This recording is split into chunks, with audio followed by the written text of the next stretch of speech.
इति श्रुत्वा तु गरुडं कंपितो अश्वत्थपत्रवत् जनानाम् उपकारार्थं पुनः प्रवक्ष केशवं गरुणो उवाच कृत्वा पापानि मनुजाः प्रमादात् बुद्धितोऽपि वा न यान्ति यामनायां यातनायाम्याकीनोपायेन कथितां संसाराणो मग्नानां नराणां दीनचेतसां पापोपहत बुद्धीनां विषयोपहतात्मनाम् उद्धारार्थं वदस्वामिन् पुराणार्थं विनिश्चयम् उपायं येन मनुजाः सद्गतिं यान्ति माधवासी भगवानुवाच साधुपृष्ठं तयातार्क्ष मानुषाणां हिताय वै शृणुस्व वहितो भूत्वा सर्वं ते कथयाम्यहं दुर्गतिकर्ता पुत्रं पुत्राणां च पापिनां पुत्रिणां धार्मिकाणां तु न कदाचित् खगेश्वराः पुत्र जन्म निरोधः स्यात् यदि केनापि कर्मणा तदा कश्चिदुपानेन पुत्रो पुत्रोत्पत्तिं प्रसादयेत् हरिवंश कथा श्रुत्वा सच्चण्डी विधानतः भक्त्या श्री शिवमाराध्य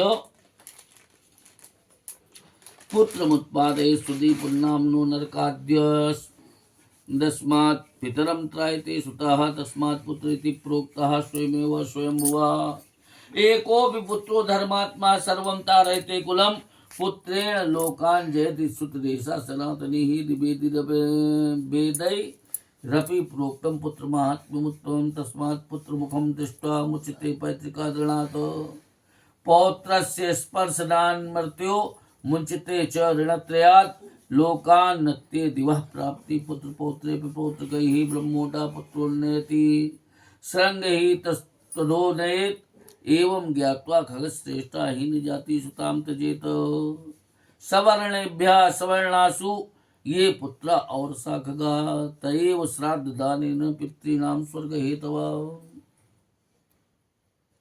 सूत जी कहते हैं कि इस प्रकार सुन करके गरुण जी जो हैं पीपल के पत्ते के समान कांपने लगे। पीपल के पत्ते के समान क्यों?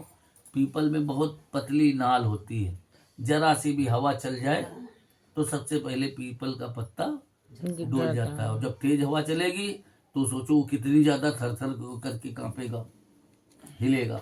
तो पीपल के पत्ते से उसकी संज्ञा दी है कि पीपल के पत्ते के समान कांपने लगे और मनुष्यों के उपकार के लिए श्री केशव भगवान से पुनः प्रश्न किया।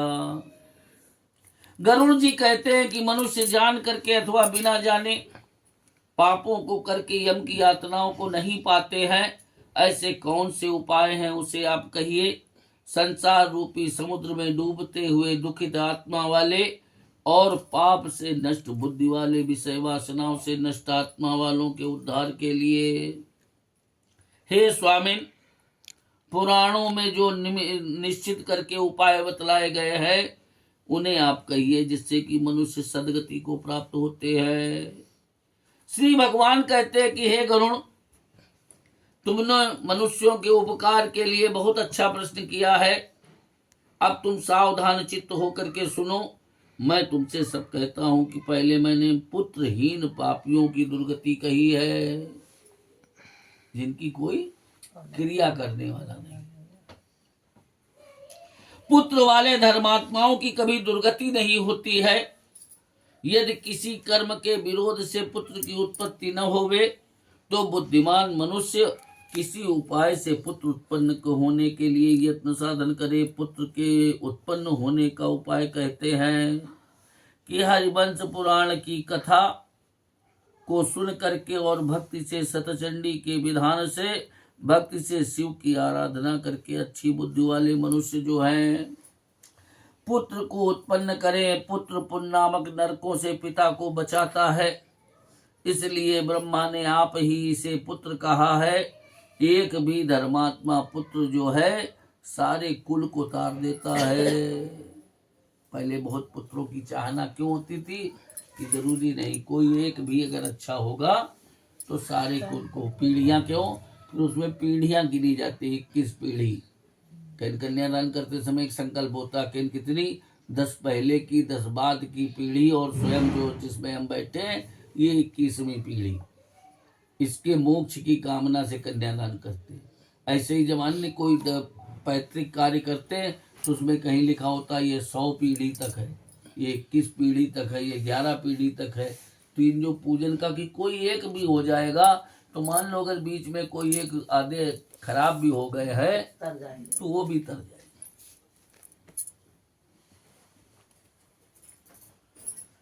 पुत्र जो है, एक भी धर्मात्मा पुत्र सारे कुल को तार देता है, पुत्र से सकल लोकों को जीत लेता है। यह सनातनी श्रुति है। यह उत्तम पुत्र का महात्म्य वेद में कहा हुआ है। इसलिए पुत्र का मुख देख करके पिता जो है तत्क्षण अपने पिता के ऋण से मुक्त हो जाता है। क्यों? पिता ने उसको जन्म दिया अपना वंश आगे बढ़ाने के लिए। हमने अगला अपना वंश आगे बढ़ाने के लिए जन्म जहां दिया तो उस ऋण से हम मुक्त हो गए कि हमने वंश को आगे बढ़ा दिया। यह उत्तम पुत्र का जो महात्म्य है वेद में कहा हुआ है। इसलिए पुत्र का मुख देख करके पिता जो है अपने पिता के ऋण से मुक्त हो जाता है और पौत्र के स्पर्श करने से मनुष्य 3 प्रकार के ऋणों से छूट जाता है। यमलोक आदि लोकों का उल्लंघन कर जाता है। पुत्र पौत्र से स्वर्ग की प्राप्ति होती है। ब्राह्म विवाह से ब्याही गई जो पत्नी है उससे उत्पन्न पुत्र ब्रह्मोड़ा पुत्र होता है। वह पुत्र ऊर्ध्वलोक अर्थात स्वर्ग लोक में पहुंचाता है। और संग्रहित अर्थात जो बिना विवाहिता स्त्री से उत्पन्न पुत्र जो है वह अधोगति अर्थात नरक में पहुंचाता है। इस बात का को जान करके मनुष्य जो है हीन जाति की कन्या का त्याग करे। हे गरुण, सवर्ण स्त्रियों से सवर्ण पतियों से जो सवर्ण औरस पुत्र उत्पन्न होते हैं वे ही श्राद्ध के दान से पितरों को स्वर्ग में पहुंचाने के कारण होते हैं।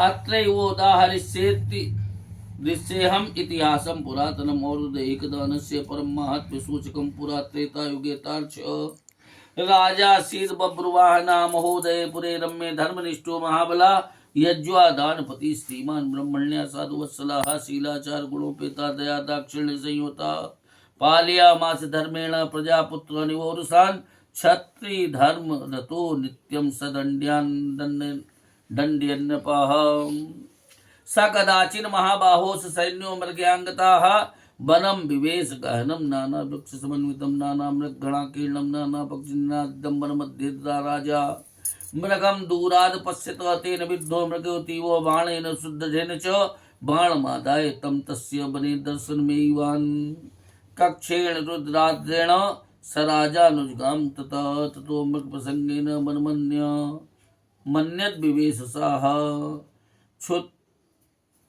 क्षुच्छामक कंठो नपति समसंताप मूर्छिता जलाशयम् समासाद्य सात्वैव विगाहता पपोदुद्गम शीतं पद्मगन्धादिवासितं ततोऽवतीर्य शैलाद् विश्रमो बभ्रुवाहना ददर्शाग्रे च निग्रोधम् तक्षायं सुमनोहरं महाविटप विस्तीर्णं पक्षी संग निनादितम्।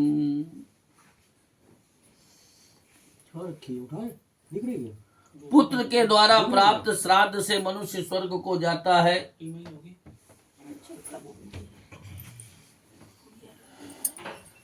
के द्वारा प्राप्त श्राद्ध से मनुष्य स्वर्ग को जाता है। तुम क्या कह रहे हो? प्रेत भी दूसरे के दिए हुए श्राद्ध से स्वर्ग को गया है। उसको सुनो। इसी बात में मैं एक पारलौकिक दान के उत्तम महात्म्य का सूचक एक प्राचीन इतिहास के दृष्टांत को कहता हूँ।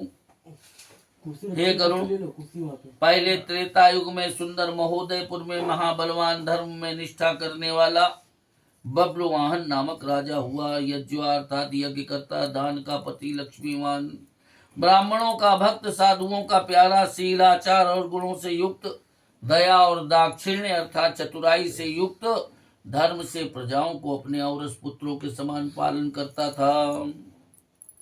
दंड देने योग्य अपराधियों को दंड देता हुआ वह राजा नित्य ही क्षत्रियों के धर्म में तत्पर रहता था। किसी समय वह राजा महाबाहु सेना के सहित शिकार के लिए जंगल में गया। नाना प्रकार के वृक्षों से युक्त घने जंगल में प्रवेश करते भया वह वन जो है नाना प्रकार के मृगाओं से घिरा हुआ था, नाना प्रकार के पक्षियों से शब्दायमान था। उस समय राजा ने वन के मध्य में दूर से एक मृग को देखा, हिरण को देखा। इस प्रकार राजा ने अति तीखे और पुष्ट बाण से उस मृग को भेद दिया। जब राजा ने हिरण के बाण मार दिया तो वह हिरण जो था राजा के बाण को लेकर के अदृश्य गायब हो जाते गया। अब वो बाण लगने से जो रक्त गिरता हुआ गया तो राजा वहां पर जब पहुंचा तो उस रक्त को देखते हुए जंगल में प्रवेश कर गया और बहुत तेजी से पीछा करने लगा रक्त को देखते हुए कि किधर गया हिरण। उस चक्कर में राजा की जो सेना थी वो पीछे छूट गई, पीछे जंगल में चला गया।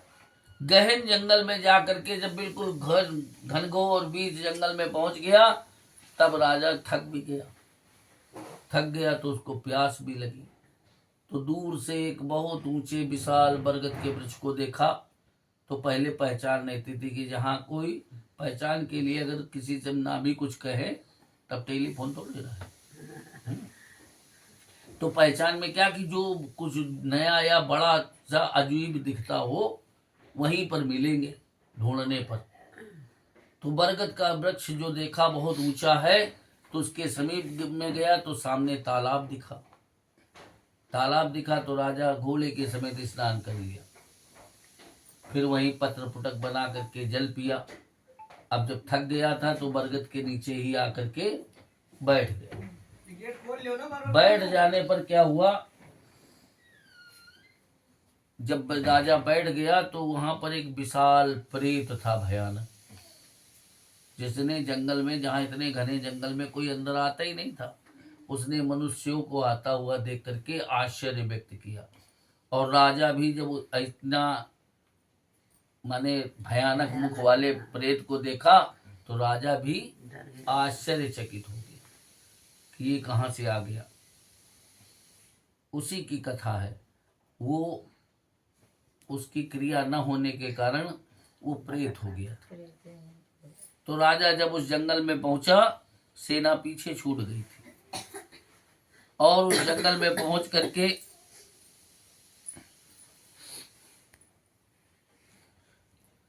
रुधिर से गीली घास को देखता हुआ राजा हिरण का पीछा करता हुआ मृग के प्रसंग से दूसरे वन में प्रवेश कर गया और क्षुधा से सूखे कंठ वाले श्रम के संताप से मूर्छित राजा जलाशय पर पहुंच करके घोड़े के समेत ही जल में स्नान किया और कमल आदि के गंध से सुगंधित शीतल जल को पिया। बाद में वह बब्रुवाहन राजा जो था जल से बाहर निकल करके विश्राम करते हुए सामने शीतल छाया वाले बड़ी बड़ी शाखाओं से युक्त बहुत ही चौड़े और नाना प्रकार के पक्षियों के समूह से शब्दायमान मनोहर बरगद के वृक्ष को देखते भैया सबसे अधिक ऊंचा होने के कारण उस जंगल में बड़े भारी पताका के समान स्थित उस बड़ के मूल के समीप में पहुंच करके राजा वहां पर बैठ गया। दरसाग्रे जनक्रोधम तक्षायाम सुमनोहरम महाविटम विस्तीर्णम पक्षी संघ निनादितम वनस्य तस्य सर्वस्य महाकेतुमिव स्थितम मूलम तस्य समासाद्य निस्सादो महीपति यद प्रेतम ददर्शा जो क्षुतभ्याम व्याकुलेन्द्रियम उत्कचम मलिनम कुब्जम निर्मासम भीम दर्शनम तम दृष्ट्वा विकृतम घोरम विस्मतो बब्रुवाहन प्रेतो विदृष्ट्वा तम घोरात् मठमीव मागतम नृपम समुत्सुकमनाम भूत्वा तस्यांतिकमुपागताः अब्रवीत् ददाता क्षय प्रेतराजो नृपवचा प्रेता भावो मयान् त्यक्ता प्राप्तोऽसि परमां गतिं त्वत्संयोगान् महाबाहो जातो धन्यतरोम्यहम्।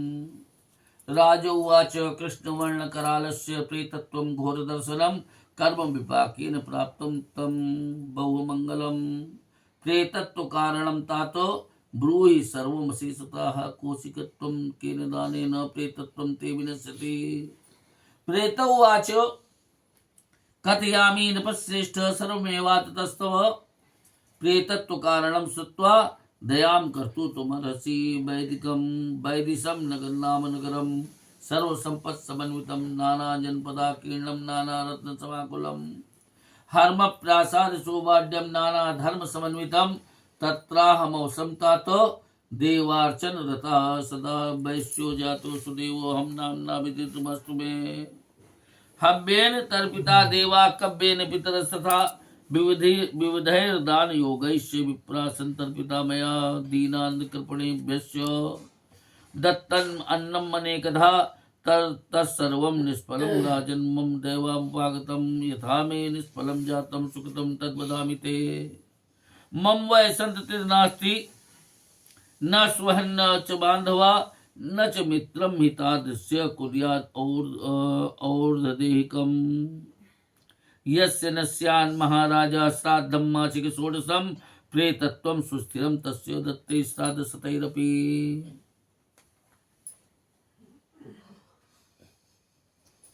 जंगल में जब राजा वहां पर स्थित हो गया तो वह राजा जो है भूख प्यास से पीड़ित होने से व्याकुल इंद्रियों वाले ऊपर को बिखरे हुए बाल वाले मैले स्वरूप होने से अत्यंत भयानक दर्शन वाले प्रेत को वहां पर देखते भया विकृत और घोर राक्षस को देख करके बब्रुवाहन राजा जो है बहुत ही विस्मित होते भया। प्रेत भी उस घोर वन में आए हुए राजा को देख करके आश्चर्यचकित हुआ और वह प्रेत भी उत्कंठित मन हो करके राजा से कहता है, राजा के समीप में आया और कहता है कि हे तार्क्ष्य प्रेत राज उस समय राजा से कहता है कि प्रेत भाव मैंने छोड़ दिया, परम गति को प्राप्त हुआ। हे महाबाहो, आपके दर्शन मात्र से ही आपके संयोग से आज मैं अति धन्य हुआ हूँ। राजा बोले, यह काला शरीर कृष्ण वर्ण बड़ा भयानक मुख और घोर दर्शन, ऐसा बड़ा कौन सा अमंगल तुमने कर दिया जिसके कर्म के परिणाम से तुमको यह शरीर प्राप्त हुआ है। राजा ने उससे प्रश्न कर दिया। तब तो वह प्रेत जो है कहता है कि हे तात, हे प्रेत, राजा ही कह रहा है अभी कि हे प्रेत, वह सब तुम कारण मुझसे कहो, मैं सुनना चाहता हूँ। तुम कौन हो और कौन से दान से तुम्हारा प्रेतपन दूर होगा। प्रेत तब तो राजा से कहता है, प्रेत राज कहता है कि हे राज श्रेष्ठ, मैं सब तुमसे आदि से लेकर के अंत तक के वृत्तांत को कहूंगा। मेरे प्रेतपन के कारण को सुन करके आप दया करने के योग्य हो जाएंगे। वह प्रेत जो है राजा से कहता है कि सब संपत्तियों से पूर्ण वैदिश नामक एक नगर है। उस नगर में वह नगर जो है नाना प्रकार के जनपद और रत्नों से परिपूर्ण है। हर में और प्रासाद अर्थात धनवान के कोठे अटारियों की शोभा से संयुक्त है। नाना प्रकार के स्रोत स्मार्ट आदि धर्म से युक्त है। हे तात, उस नगर में देवताओं का पूजन करता हुआ मैं वहां पर रहता था। मैं वैश्य जाति का हूं, मेरा नाम सुदेव है, ये आप जाने। हवन से हव्य अर्थात हवन से देवताओं का पूजन और क्रव्य अर्थात पिंड आदि से अपने पितरों का सदैव मैं पूजा करता था। नाना प्रकार के दान से मैंने ब्राह्मणों को सदैव संतुष्ट किया। दीन अंधे और कृपण मनुष्यों को मैंने अनेक प्रकार से अन्न दिया। हे राजन, वह सब मेरा दैव योग से निष्फल हो गया। जैसे मेरा सुकृत निष्फल हो गया, वो मैं कहता हूं कि मेरे कोई संतान मित्र बांधव आदि ऐसा कोई भी नहीं था जो मेरी और देहिक अर्थात मरने के उपरांत की क्रिया को करता। हे महाराज, जिसका षोडश मासिक श्राद्ध नहीं होता है, उसका पुत्र के होने पर भी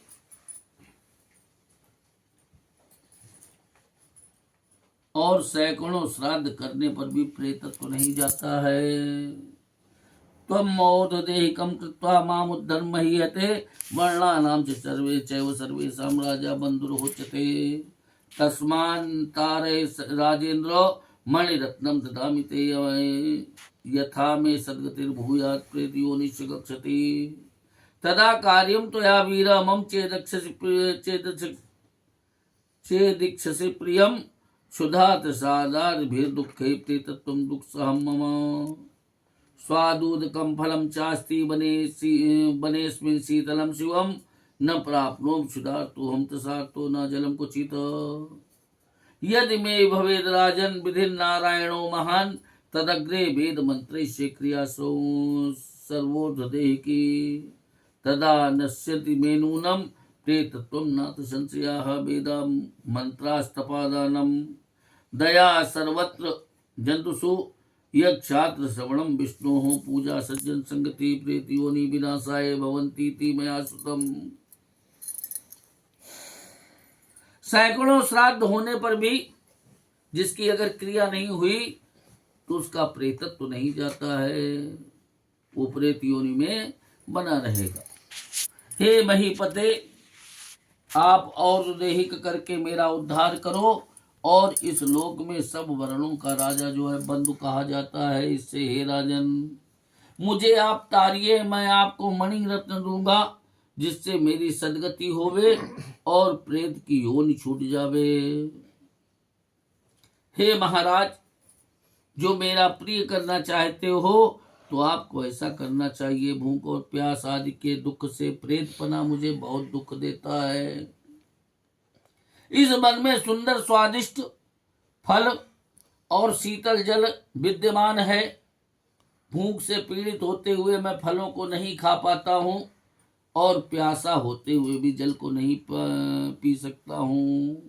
हे राजन, जो मेरी यह बड़ी नारायण विधि होवे और उसके आगे की सारी विधि जो है वेद मंत्रों से की जावे तो निश्चय करके मेरा प्रेतपना नष्ट हो जावेगा, इसमें संदेह नहीं है। वेद मंत्र तप दान और सब जीवों पर दया, उत्तम शास्त्र को सुनना, विष्णु की पूजा और सज्जनों की संगति, ये सब बातें प्रेत योनि के नाश के लिए होती है, ऐसा मैंने सुना है। अतो ही वक्ष्यामि विष्णु पूजां प्रेतत्वनाशिनीं सुवर्णद्वयमानीय सुवर्ण न्याय संचितम तस्य नारायणस्य काम प्रतिमाम उपकल्पयेत प्रेतवस्त्रयुगक्षन्नां सर्वाभरणभूषितां स्नापिता विविधैर्तुये हृदिवास्य जेततः पूर्वे तु श्रीधरं तस्या दक्षिणे मधुसूदनं पश्चिमे वामनं देव उत्तरे च गदाधरं मध्ये पितामहं चैव तथा देव महेश्वरं पूजयेत् विधानेन गन्धपुष्पादिभिः पृथक् तथा प्रदक्षिणीकृत्वा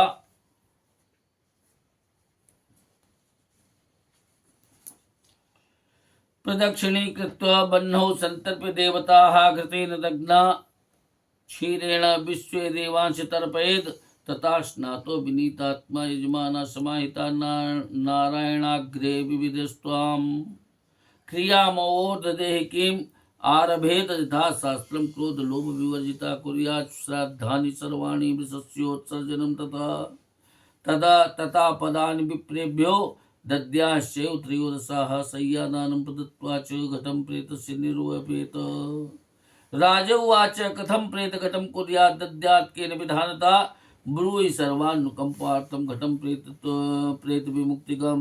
प्रेत उवाच साधुपुष्टो महाराज कथयामि निबोधते प्रेतत्वं न भवेद्येन दानेन सुदृढेन च दानं प्रेतघटं नाम सर्वाशुभ विनाशनं दुर्लभं सर्वलोकानां दुर्गतिक्षयकारकं संतप्तहाटकमयं तु घटं विधाय ब्रह्मेश केशो युतं सह लोकपाला क्षीराज्यविवरं प्रणिपत्य भक्त्याः विप्राय देहि तव दान सते किमन्यै।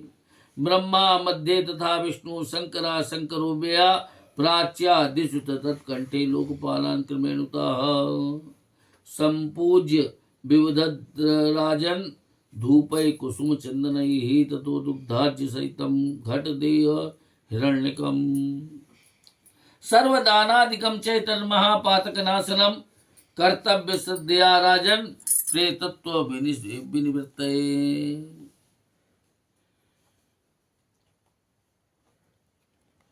उत्तम शास्त्र को सुनना, ये सब बातें प्रेत योनि के नाश के लिए होती हैं। इससे प्रेतत्व को नाश करने वाली विष्णु की पूजा को मैं तुमसे कहता हूँ कि न्याय से जोड़े हुए सुवर्ण अर्थात 32 मासा सुवर्ण लेकर के हे राजन उसकी एक नारायण की प्रतिमा बनावे। उस प्रतिमा को पीले कपड़ों से आच्छादित करके सब आभूषणों से शोभित करे और नाना प्रकार के जल से स्नान करा करके सिंहासन पर स्थापित करके पूजन करे। उस सुवर्णमयी प्रतिमा के पूर्व भाग में भगवान श्रीधर, दक्षिण में मधुसूदन, पश्चिम में वामन देव और उत्तर में भगवान गदाधर को स्थापित करे और मध्य में ब्रह्मा और महेश्वर भगवान शिव का गंध पुष्प आदि से विधि पूर्वक अलग अलग पूजन करे, पृथक पृथक पूजन करे। बाद में प्रदक्षिणा करके अग्नि में देवताओं को तृप्त करके घी दही और दूध से विश्व देवा को तृप्त करे। अनंतर स्नान करके नारायण के आगे विधि पूर्वक और दैहिक क्रिया को करे। क्रोध तथा लोभ से रहित होकर के शास्त्र की रीति से तथा सब श्राद्ध और वृकोत्सर्ग करे।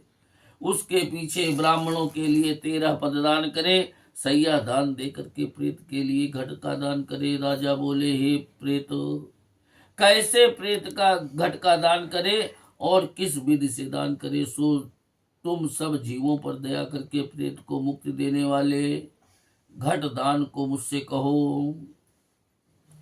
प्रेत कहता है कि हे राजन, हे महाराज, आपने बहुत अच्छा प्रश्न किया है। सो मैं कहता हूं कि आप मन लगाकर सुनिए कि जिस सुदृढ़ दान से प्रेतत्व न होवे, यह प्रेत घट नाम का जो दान है सब अशुभ को नाश करने वाला है, दुर्गतियों को का क्षय करने वाला है। यह सब लोकों में दुर्लभ है। तपाए हुए सोने का घट बना करके ईश, ब्रह्मा, ईश और ईश माने भगवान शिव, ईश्वर की उपाधि अगर किसी को है वो शिव को है। शंकर अलग नाम है। अभी कल बताया था कि निराकार ब्रह्म कौन है? वो ईश कौन है? जिसका कोई आकार नहीं, वो भगवान शिव है। ब्रह्मा, ईश, केशव, लोकपाल जो इंद्र, यम, वरुण और कुबेर आदि है, इनसे युक्त करे और फिर उसमें दूध और घी को भर करके ब्राह्मण को दान कर देवे। इस घट के अतिरिक्त सैकड़ों दानों से तुमको कौन सा प्रयोजन है? उस घट के मध्य में भगवान ब्रह्मा, विष्णु और अविनाशी शंकर का पूजन करे प्राची आदि दिशाओं में, तथा घट के कंठ में क्रम से लोकपालों का पूजन करे। हे राजन, धूप, फूल और चंदन से विधि पूर्वक पूजन करके दूध और घी के समेत उस सोने के घट को दान करना चाहिए। महापातकों को नाश करने वाले ये सब दानों से अधिक है। इसलिए हे राजन, प्रेतपना दूर करने के लिए मनुष्यों को यह दान अवश्य करना चाहिए। श्री भगवान वाच एवं सल जल्पतस्तस्य प्रेतेन से काश्यपासेन जगामानुदरम हरस्य स्वरत संकुलाः ततो बले समायाते दत्त्वा राज्ञे महामणिं नमस्कृत्य पुरं प्रार्थ्य प्रेतो दर्शन में युवान तस्मात् वनादि विनिष्क्रम्य राजा भी स्वपुरं ययौ। स्वपुरं च समासाद्य तत्सर्वं प्रेतभाजितं चकार विधिवत्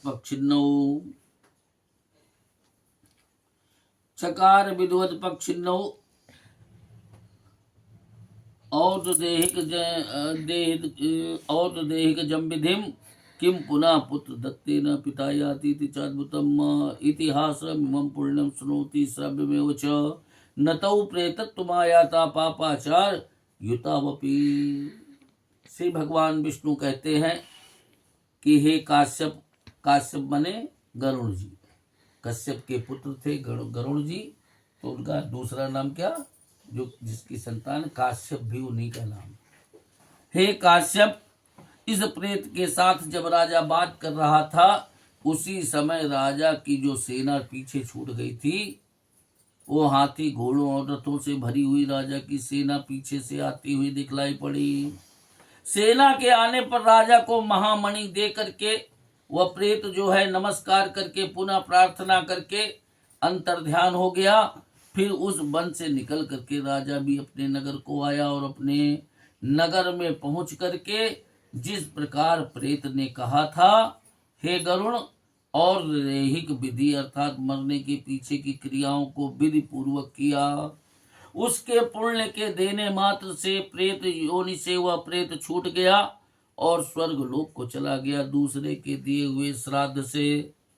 जब दूसरा प्रेत मुक्त हो सकता है तो अगर अपना पुत्र अपने पिता को भक्ति से श्राद्ध करे, क्रिया करे, तो क्यों नहीं मुक्त होगा। इसमें कोई आश्चर्य करने वाली बात नहीं है। इस पवित्र इतिहास को जो सुनेगा और जो सुनावेगा, वे दोनों पापी होने पर भी प्रेत योनि को प्राप्त नहीं होंगे। श्री गरुड़ पुराणे सारोद्धारे बब्रुवाहन प्रेत संस्कारो नाम सप्तमोध्याय। बोल श्री गरुड़ भगवान की जय।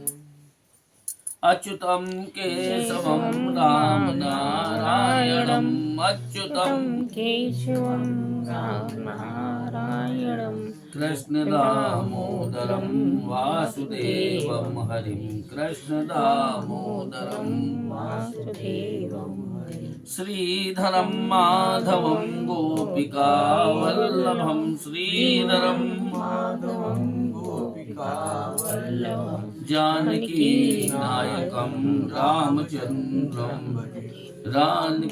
जानकी नायकं रामचन्द्रं, अच्युतं केशवं राम नारायणम्, अच्युतं केशवं राम नारायणं, कृष्ण दामोदरं वासुदेवं हरिं, कृष्ण दामोदरं वासुदेवं हरिं। श्रीधरं माधवं गोपिका वल्लभं, श्रीधरं माधवं गोपिका वल्लभं, जानकी नायकं रामचन्द्रं भजे, जानकी नायकं रामचन्द्रं हरे। गोविंद मेरी यह प्रार्थना है, गोविंद मेरी ये प्रार्थना है, भूलूं न मैं नाम कभी तुम्हारा, भूलूं न मैं नाम कभी तुम्हारा, निष्काम होके दिन रात गाऊं, निष्काम होके दिन रात गाऊं, गोविंद दामोदर माधवेति, गोविंद दामोदर माधवेति, गोविंद दामोदर माधवेति, गोविंद दामोदर माधवेति। हे कृष्ण हे यादव हे सखेति, हे कृष्ण हे यादव हे सखेति, देहांत काले तुम सामने हो, देहांत काले तुम सामने हो, बंसी बजाते मन को लुभाते, बंसी बजाते मन को लुभाते, गाता यही मैं तननाथ त्यागूं, गाता यही मैं तननाथ त्यागूं, गोविंद दामोदर माधवेति,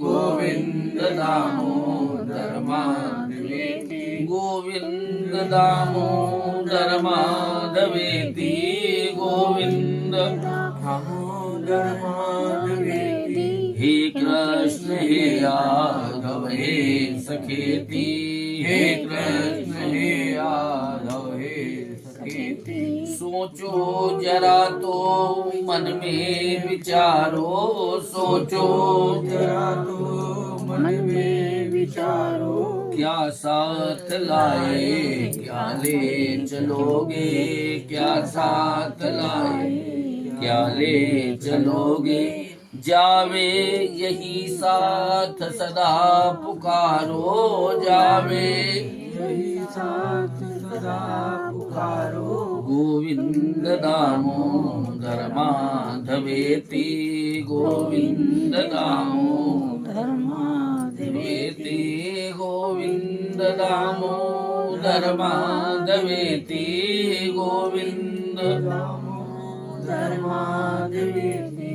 हे कृष्ण हे यादव हे सखेती, हे कृष्ण हे यादव हे सखेती।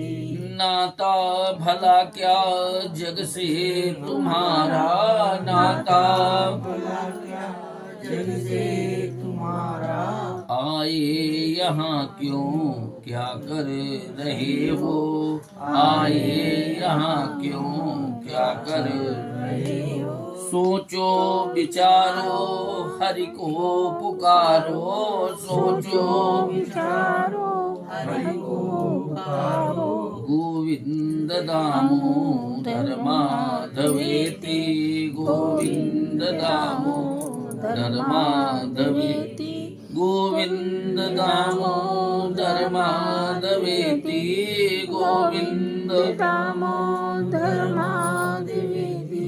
हे कृष्ण हे यादव हे सखेती, हे कृष्ण हे यादव हे सखेती। सच्चे सखा है हरि ही हमारे, सच्चे सखा है हरि हमारे, माता पिता शील सुबंधु प्यारे, माता पिता शील सुबंधु प्यारे, भूलो न भाई दिन रात गाओ, भूलो न भाई दिन रात गाओ, गोविंद दामोदर माधवेति, गोविंद दामोदर माधवेति, गोविंद दामोदर माधवेति, गोविंद दामोदर माधवेति, हे कृष्ण हे यादव हे सखेती, हे कृष्ण हे यादव हे सखेती। प्रेम से बोलिए श्री कृष्ण चंद्र भगवान की, गरुण भगवान की।